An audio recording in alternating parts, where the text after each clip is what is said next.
Apat na hinihinalang sangkot sa illegal na droga ang naaresto sa isinagawang bypass operation ng Municipal Drug Enforcement Team ng Rodriguez Municipal Police Station sa Barangay San Isidro Rodriguez Rizal nitong madaling araw ng Hunyo 19, 2026. Kinilala ang mga naaresto sa kanilang mga alias na JM, 23 taong gulang, Intad, 33 taong gulang, Balong, 26 taong gulang at JP, 20 taong gulang.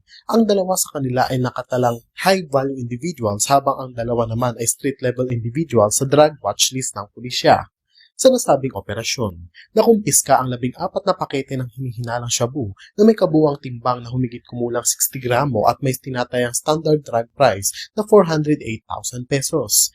Na-recover din ang bypass money, karagdagang perang pinaniniwalaang mula sa illegal na transaksyon at 2 coin purse. Isinagawa ang operasyon sa ilalim ng kaukulang koordinasyon sa Philippine Drug Enforcement Agency at sa presensya ng mga mandatory witnesses alinsunod sa umiiral na batas.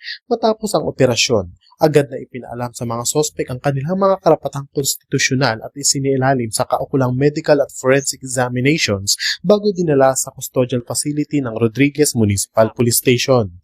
Samantala, inihahanda na ang kaukulang kaso laban sa mga naarestong sospek para sa paglabag sa Republic Act No. 9165 o ang Comprehensive Dangerous Drugs Act of 2002. Mula dito sa Rizal Police Provincial Office, ako ang inyong PNN correspondent, Patrolman Junmar Abang, alagad ng batas, tagapagtaguyod ng balitang pulis.